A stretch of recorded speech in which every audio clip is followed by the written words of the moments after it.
ఏంటి మామా ఫుల్గా బిర్యానీ కుమ్మేశాక అరుగుదల కోసం సోడా తాగుతున్నావా? ఆ తేనుపు రాగానే హమ్మయ్య అరిగిపోయిందనుకుంటున్నావా? ఆప్ మామా, అది అరుగుదల కాదు. నిన్ను నువ్వే మోసం చేసుకోవడం. అసలు నిజమేంటంటే నువ్వు తాగే సోడాలో ఉండే గ్యాస్ పొట్టలోని వేడికి మళ్ళీ నోట్లో నుంచి బయటకొస్తుంది. దాన్నే నువ్వు అరుగుదల అనుకుని సంబరపడుతున్నావు. అది జస్ట్ గాలి మామా, డైజెషన్ కాదు. ఇంకో షాకింగ్ నిజం చెప్పనా? మన కడుపులో ఆహారం అరగటానికి హైడ్రోక్లోరిక్ యాసిడ్ అనే ఒక అగ్ని మండుతూ ఉంటుంది. నువ్వు దానిమీద చల్లటి సోడా పోయగానే ఆ యాసిడ్ నీళ్లలాగా పలచబడిపోతుంది.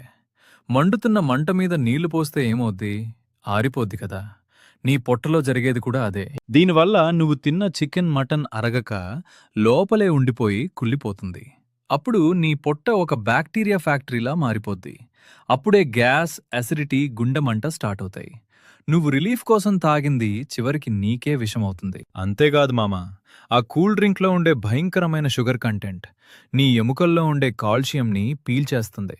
ఫ్యూచర్లో చిన్న దెబ్బ తగిలినా నీ ఎముకలు బిస్కెట్లా విరిగిపోతాయి. టెంపరరీ కిక్ కోసం పర్మనెంట్ డ్యామేజ్ చేసుకోవద్దు. దీనికి బెస్ట్ సొల్యూషన్ సోడా కాదు, సోంపు లేదా చిన్న బెల్లం ముక్క.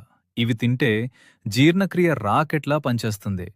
లేదా వేడి నీళ్లు తాగు, ఆహారం వెన్నలా కరిగిపోద్ది. ఫ్యాషన్ కోసం సోడాలు తాగే ఆరోగ్యాన్ని కాల్చుకోకు మామా. నీ ఫ్రెండ్ గాడు ఎవడైనా సోడా బ్యాచ్ ఉంటే వాడికి ఈ వీడియో షేర్ చేయి, సబ్స్క్రైబ్ చేసుకో.